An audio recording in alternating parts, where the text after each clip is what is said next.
Welcome back to the Dialed In podcast. I'm Mo, and as always, I'm here with Gene. You know, there's no barrier to entry here, just a love for watches. So with that, let's get dialed in. Now, before we get started and dive into the actual topic of today, we need to start with the customary wrist check. Aha, yes. Mo, what are you wearing?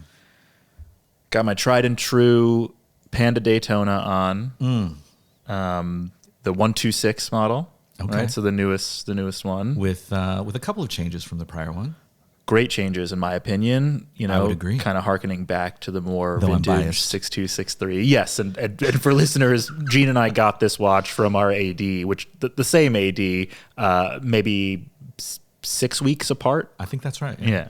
What do you got on your wrist? I've got something similar. Also went with Panda today, but I've got an AP chronograph, 26331 ST for anyone that's interested in the reference. Love that watch. But something that I got to dedicate a milestone in my life a little bit earlier, several years ago actually, and love this watch. Doesn't get as much wrist time as it probably should, but I do find myself defaulting to the Rolex Daytona Panda as well. So, but today it's getting wrist time. Don't sell it, Gene. I know what that comment is leading to. Do not sell that watch. It's a great watch. Okay, I'll give it some thought. But why don't we sort of dig into to the topic of the day? Yeah, what are we talking about today? We were just having a conversation a bit earlier about White Lotus. You know, clearly part of the cultural zeitgeist right now, given the season finale. Just was it a week ago? Yeah. No spoilers, by the way. We're not going to spoil it. Not going to spoil it for anyone that hasn't caught up. But one thing that I will say, and something that's been picked up from a number of different outlets, is the watches that the characters are wearing, and specifically the costume designer, Alex Bovaird, has made some pretty intentional choices across the cast.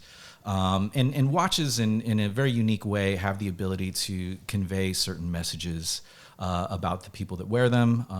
And I think there are some very, very powerful character developing watches that they're wearing that I think help with the storytelling and reinforce a lot of their character traits and hinting at, I think, some of their backstories. So with that, why don't we kind of dive into the watches that we saw in the series? Sure, yeah. Just to be clear, like the episode's not all about White Lotus. Like we're talking about like the whole conversation about White Lotus. It was a stepping stone. Kind of like led us to this whole concept that Gene just like ran through, which, what kind of role watches play in TV and film, particularly on the characters' wrists that are wearing them. And so we're actually going to list each of our top three favorite or best, watch and character pairings from film and TV. And maybe some misses too. Yeah, of course. Can't be all love on this podcast. Exactly. So White Lotus, why don't we start with the Ratliff family? First of all, like this, the costume design in White Lotus every season has been spot on, in my opinion. Is focusing on this most recent season. I think, as you mentioned, the Ratliff family, like you have the husband, Timothy, and the wife, Victoria, I believe, wearing day dates. And like Timothy's got this black dial, with baguettes on it. I don't know actually if it's 40 millimeters or 36. I think it's 40. But what's interesting is that Victoria's got the Day Date 2 on with the champagne dial with diamond dots on it, like which is an even bigger watch, which is interesting. Yeah. By the way, I think both of them are sort of perfect watches for these characters. I think day dates definitely convey a certain message about the people that wear them, and I think the yellow gold with black dial, as well as the yellow gold with champagne, which sort of classic, but also a sign of opulence and wealth. So I think those are perfect. I don't know how you feel about them, but they're sort of they're perfect because they're run of the mill wealth. Right. You know what I mean? Like it's they're from North Carolina. You're not like off the rack. You're not getting like this guy wearing like a Grubel 4Z or something like super complicated. It's just like, oh, I'm rich. Like I should have an all gold Rolex. Correct. No brainer. Not a lot of thought, but just yeah. Totally. I think going to the kids in that family is way more interesting. Yeah. So like, let's start with the easy one. Lachlan, like wearing a moon swatch, right? I think it's the Mission to Saturn. is perfect. Like Yeah. he's just like this like nerdy high school kid, Young kid. who's like, you know, who's super shy and like I don't know, the mission to Saturn, like even the colorway is just, it's kind of perfect. What do you think? Yeah, I agree, especially coming from a kid who's clearly seeing his family revolve around watches and their relationship to them. Maybe not having the resources on his own, but wanting something that is a signifier of, something cool, something that a teenager might wear. I think that the Moonswatch is a perfect pick. Agreed. Okay, Saxon. The most important and interesting of the lot. And I think this is one of those kind of key highlights from the show where you're looking at him and you're like, this is exactly what he would wear. Specifically the Hublot that he wears. 1,000%. I think that is 100% spot on. The ultimate Duke Lacrosse douchebag watch. Like, I mean, you could not have picked something better for this guy. I saw that and I just started laughing. So it was just perfect. Yeah, it's perfect. Again, one of those choices from the costume designer, completely intentional, and it immediately tells you something about who he is, 1,000%. which he confirms 10 times over during the show. But interestingly, he also wears a Milgauss, which I thought was a unique choice and something that I more or less thought was left field. Incredibly left field. I actually don't know what to think about that. I wish I had some sort of like deep understanding or hot take on why he's wearing that Milgauss. I got nothing. Yeah, me neither. Yeah. Let's try to reach out to Alex and see if we can get any insight. Yeah, there. that'd be interesting. I haven't seen her on any podcast related to the watches from the show, so maybe there's an opportunity in the future. Alex, if you're listening, hit us up. Hit us up for sure. What about Rick?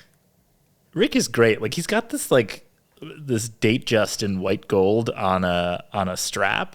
I don't know, that guy, that character is just like, he's always frustrated. It's kind of perfect. I don't know. What do you think? Me too. I'm trying to think. Is it vintage? It looks vintage. Yeah, it looks vintage. Yeah, I was gonna say, which strikes me as I think the right, sort of note for a character like him. And even if it's not vintage, the strap makes it look sort of worn and older, and like he's not a Jubilee bracelet kind of guy, right? Of course, it's a date just on a strap. Yeah. I don't know. We can have a conversation about leather straps in sort of the heat and humidity of Thailand, which I think is a pretty poor choice. Well, I think that's a good segue into Lori, right? So there's this girls' trip going on in this season, and interestingly, like the one who's not doing as well in life of the three women is wearing this yellow gold mini Benoir from Cartier, and I think it's perfect for her whole vibe. It's like it's an elegant watch. It's really cool, really in the moment. But on the leather strap is so strange to me. And to your point, like 90-degree heat and humidity and all of that stuff. Not what I would choose. Yeah, not what I choose. It just it feels like a mistake, just in terms of packing for vacation. And you can reference our prior episode, but nevertheless, it does fit certain parts of her character. I think because I believe she's a lawyer, or there's reference to her sort of on some kind of partner track, possibly. Yeah. So maybe it makes more sense in that respect. But any others on the cast that you think are worth noting? I say let's move on. Okay. Unless you got any. No. I think that totally makes sense. That being said, why don't we move on to our other kind of top three or top watch character pairings or combinations in film and television. What do you think, Mo? Okay, you want me to go all top three at once? Yeah, let's do it. All right. Here we go. So we went from one HBO series to now, I think, the quintessential HBO series of the last 5 years, maybe even decade, when it comes to thinking about fashion, and particularly as we're going to talk about watch pairings, it has to be Succession. Succession was a masterclass in pairing watches with characters, and it's, they launched this whole like quiet luxury trend in the U.S. over the past few years, and Loro Piana and things like that have benefited from that. Can I be honest with you for a second? Tell me. Full disclosure, confession to everyone, I have never seen Succession. Gene, I'm sorry. what are you, living in a box? That's okay. Stop this episode right now and go watch. Like should we just watch all of Succession right now? I mean, like I said, I'm not here for the criticism, but I'm just being honest with you. I've never seen it, mostly because, and this is true of most series, sometimes I feel like I'm too far gone. If I join something too late and I've missed a couple of seasons in the past, it's just too intimidating to try to catch up. So, for those of you, for the minority that are out here that have not seen Succession, you will be learning along with me why whichever one of the characters you choose is wearing the absolutely perfect watch. Yes. Okay. Well, you got some homework. You got to go watch Succession. Will do. But moving on here, like I'm not going to talk about the series as a whole, even though we could do a whole episode just like White Lotus on Succession. But in particular, I'm talking Kendall Roy, played by Jeremy Strong, who is Logan Roy's son in the show, and he's the obvious successor to become CEO. And what this costume designer did with his watch pairings is really incredible. You see him starting out the series kind of meek, following everything his father tells him to do. He's like super subservient, obviously incredibly wealthy family, and he's grown up around wealth his whole life. And so he wears these like two really beautiful Vacheron Constantins, a traditional world time and a Harmony monopusher chronograph. Both beautiful, stunning watches, definitely not hype pieces. And over time, I think he also throws in like a Patek Nautilus 5711, which is just the perfect, billionaire kind of throwaway watch. Like, oh, this is just my, what I wear with a bathing suit. However, as he breaks out of his shell and evolves as a character, like his watch changes as well. And it's just perfect because by season 4, he's wearing like in an obnoxiously loud symbol of FU money. And of course, I'm talking about a Richard Mille. I won't even try and figure out what the reference is because those are all just numbers I just don't understand. That's very much out of my price range. But it is so beautifully placed and like absolutely what someone of his like wealth and like personality, which of course you don't know because you haven't seen the show, but would be wearing. Like he's just like a billionaire hype beast at this point, and he's trying to flex constantly. Okay.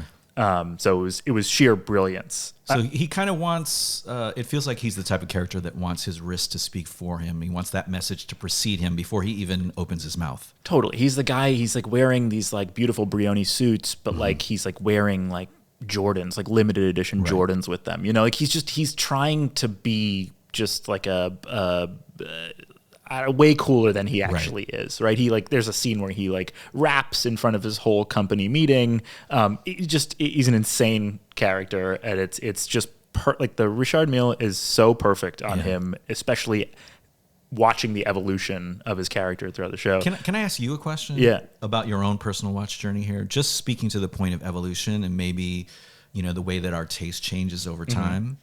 Do you look back at your collection and maybe something that you got years ago where you're like, I wouldn't wear that right now? Is there anything that jumps out at you like that is not me anymore? It's a great question. I'm sure there is one that I've sold. It's probably no longer in my collection because now thinking about my current collection, I can't think of anything that jumps out like, I'm never wearing that watch. But I mean, I can say one thing, which we can talk about in another episode of watch buying mistakes. But I bought this Moser sight unseen. It was like you're laughing because you remember this process. Yeah. It's like a 43 millimeter watch. It's a Pioneer center seconds. And I just remember no bezel. So it was just all glass, all sapphire. All dial. Yeah, all dial. And it was a red dial too, which is red on black rubber strap, which was dope, right? And I love Moser, but it was just a dinner plate on my wrist. On your dainty wrists. Yes, my dainty ass wrists, Gene. Before we move on from Succession, by the way, I'll just mention Tom Wambsgans, which is like a hilarious character, obviously, in the show. He actually wears a Cartier Santos throughout the first 3 seasons, and as like he's promoted and like trying to get further in with his in-laws into the Roy family, he changes to actually what you're wearing, like a Royal Oak chronograph, which again I think is just really brilliant on the costume designer's part, just showing this evolution of character and caring about what people think about what's on your wrist. Yeah, I love watches as a narrative device. Amazing. Awesome. Okay, I'll kind of breeze through the next two. The second pick I have here is probably obvious for a lot of people listening, but it is, of course, Tony Soprano, played by the late, great James Gandolfini, with his 36 millimeter gold date with a champagne dial. Gene, you look puzzled. Again, confession, I haven't seen The Sopranos either. Oh, my God. This is... I don't know what to do with this. I don't have any excuses, to be honest with you. It's just, I'll just own it. I've never seen Tony The Sopranos, Soprano. Come on. I mean, look, I'm familiar with the show. My I've seen goodness. James Gandolfini as Tony Soprano. I totally know the characters, but just never invested the time into watching the show, unfortunately. So I'll own that. Damn. But go ahead. Okay. Tell me why it's the perfect. So watch. he's got a 36 millimeter date on, right? He's the New Jersey based mafia boss, and of course, the only symbol of power and wealth that makes sense. It has to be the date, right? Mm-hmm. This watch, over time, as we spoke about at the top of the episode in White Lotus, has always sort of been the symbol of power and wealth, and particularly the champagne dial configuration. It's just 100%. Like it's the classic. It is the classic. And so to me, I actually loved James Gandolfini was a big guy, as I'm sure you remember. So 36 millimeters? Yes, and I think that's actually the best part about it, because I think what it shows is that he grew up seeing men of wealth, like other bosses in the family organization, and of course, when he made it to this level, he wanted to get the exact same watch. And so, of course, he went for the 36 millimeter, in the champagne configuration. There is sort of no self-thought there. It's just, this is what you do when you make it, and this is the watch I'm going to get. Okay. So I think that's perfect. And my last pick here, a little bit out of left field, but it's Mr. Tony Montana. Of course, played by Al Pacino from Scarface. Please tell me you've seen Scarface. Thankfully, I've seen Okay. Scarface. Okay. I've seen Scarface. And if you can't think of the watch he wears in this movie, I don't blame you. It is incredibly random, but it is so perfect, as I'll explain. So he wears this Omega La Magique, which was released in 1982. It's a quartz movement. The particular watch that he wears was only made in 261 pieces, I believe. But basically, it's an 18-karat yellow gold with this sapphire crystal and a gold chain bracelet. It's sometimes referred to as the Phantom because it has this transparent dial in the middle of this sort of rectangular watch that creates the effect of the watch hands floating over the wearer's skin, like over your wrist, hence the name La Magique. So it's so perfectly opulent and rare, for Tony, who's, I hope people know, but is a powerful cocaine dealer in Miami. And he was so obsessed with opulence, right, in this movie. And this is just like a gold date, just to our earlier point, just wouldn't have done. It's not different enough. Like it's too common. It's way too common.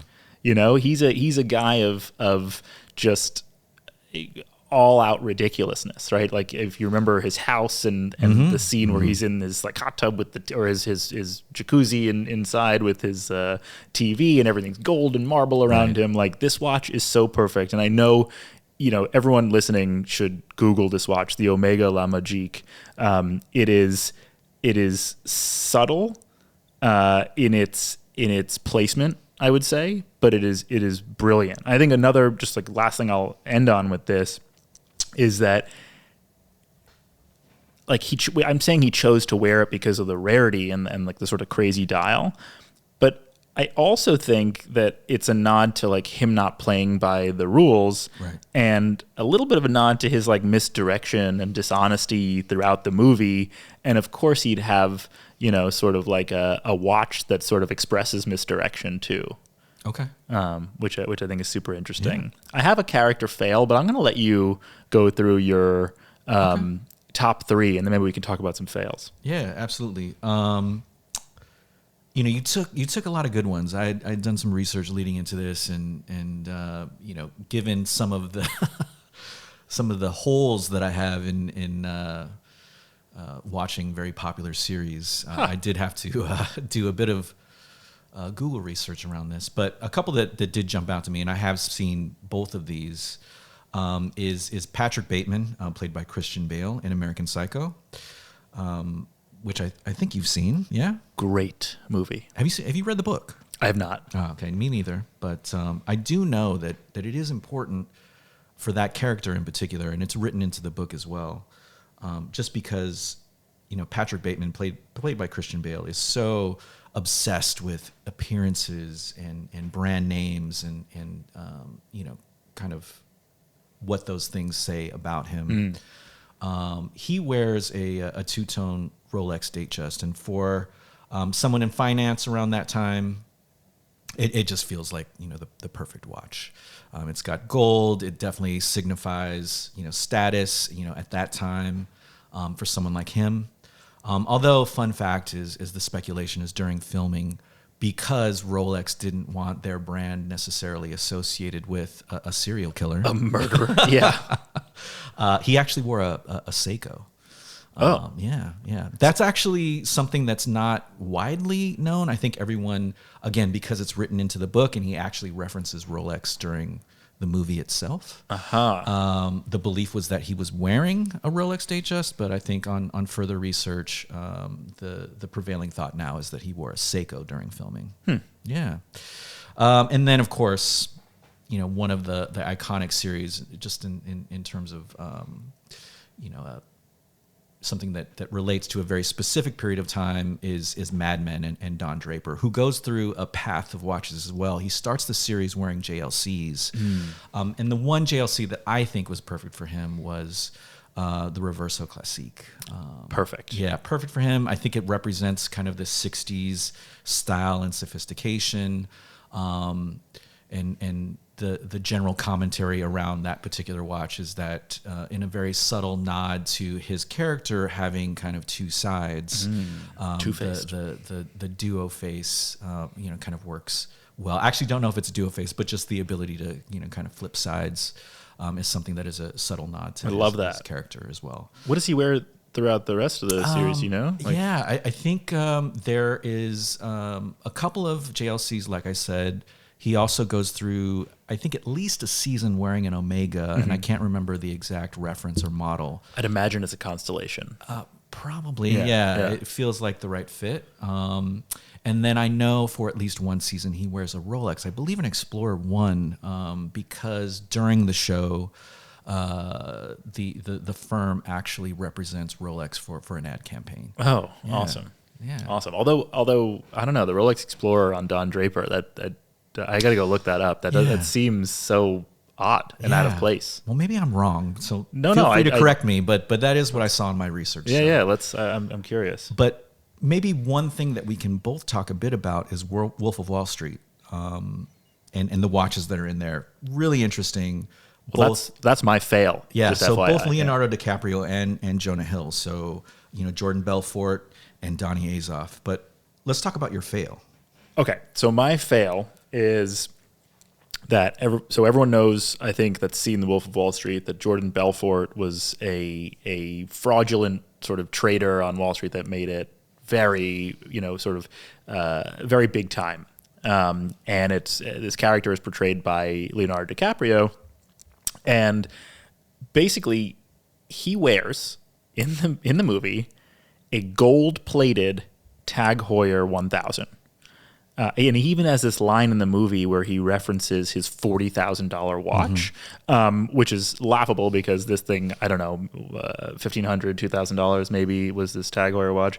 But upon more research, the interesting thing about this is the real reason he wasn't wearing like a gold Rolex in the movie, which is obviously what they were trying to portray, is because Leo at the time was a Tag Heuer brand ambassador and contractually couldn't wear anything else, which is so lame, right? Like that's if I was a costume designer, I would just I would just fall out of my chair. Yeah. You've just ruined my job, right? So now like everything is to a T in this movie, you know, from the yacht, from his big house to the, I think it's a Lamborghini or Ferrari that he has that amazing scene when he's on Quaaludes.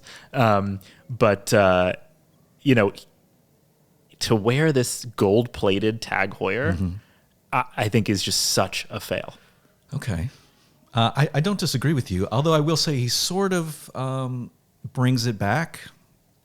There is a scene when he's on the yacht, and I believe he's wearing a Tag Heuer 2000 with a diamond bezel and diamond indices, which feels a bit more in character. Do we think those were rhinestones, though? I mean, maybe they were. Yeah. I don't know. Maybe that's part of the narrative, too, is that he's sort of living this life of fraud.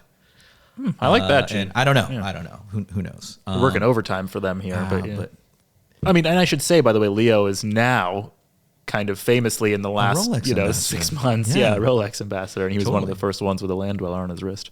I will say that one of the characters that does land is Jonah Hill's Donnie Azoff, who wears a yellow gold black dial Rolex Daytona, which is universally acknowledged as being a fake. Now, whether intentionally so, again, is part of the character. You know, they're in a very fraudulent business, so maybe that makes total sense. There's also speculation that it was just because of the wear and tear during filming and that sort of thing that he wears this fake Daytona, but it's generally known that it's fake. Fake or not, perfect pairing. Yeah, absolutely. Yeah, I agree. Is that your third best pairing? Yeah. Okay, yeah, I agree with that. 100%. Yeah. But there's one obvious sort of set of movies and a particular character that is inextricably tied to wearing watches that we're probably skipping that maybe we should dive into just because we would be remiss if we didn't, which is Bond. Totally. Like what a perfect watch with film character pairing, film and literary character, I should say, right? Because it. So why don't we take it this way, right? So I think the way we should talk about this, and we won't spend too long on it, is if you've been watching Bond since the 90s, you know how just perfectly paired, or maybe not so perfectly paired, Omega is with the character, with the movie, from the Omega advertising to the Bond movie advertising with the watch front and center, special editions that are released with the movies.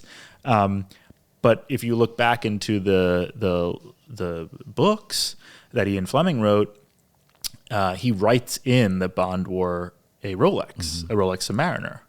And you see that with Sean Connery in the movies early on. And before this sort of commercial tie-in that Omega put together in the 90s with GoldenEye, I think with Pierce Brosnan's first Bond movie, Rolex was featured pretty heavily throughout. I think there was actually randomly like a couple of Breitlings in there too. And, I think Timothy Dalton did some weird stuff on on his wrist during that era. But certainly since I think it was 95 when GoldenEye was released, I can't remember, Omega has been a staple in the Bond collection. So I think what would be interesting to do is for each of us to pick, like in 2025, assuming James Bond is a real person doing the things he does in the movies and in the books, what would he be wearing? Yeah. I'll say this. There's two sides to Bond for me. There's clearly the side of him that is this very sophisticated, shaken, not stirred, tuxedo, Tom Ford, most recently, where I think it makes sense to have something far more elegant and refined. And then there's also the side of him in a more kind of, doing his stunts as sort of part of, the British Armed Forces, that sort of thing that strikes me as a bit more tool watch and tactical. So what I will say on the tool watch and tactical side of things, what immediately jumps at me is sort of what they did most recently. Daniel Craig created a watch specifically for No Time to Die, which was a Seamaster, an Omega Seamaster with kind of a tropical dial. It has some faux Tina. as well as a titanium case and bracelet. To me, that strikes, I think, the right chord in the context of just the character wanting something light and tactical. Titanium is obviously incredibly strong, in addition to being incredibly light, and so the sort of strength to weight ratio is there. It also has the right logos in terms of the Broad Arrow British Armed Forces logo. To me, that actually is kind of the perfect watch from a tactical perspective. The only other thing that I would say, probably most obviously from that standpoint, is maybe an IWC Pilot, just in the context of legibility and pure purpose. But I know you have some thoughts. I completely disagree. Oh, with wow. with literally everything you just said. Okay. Go ahead. And here's why. So you're Bond. You're living a lifestyle that is the high flying lifestyle. You are like this secret agent who is just crushing life.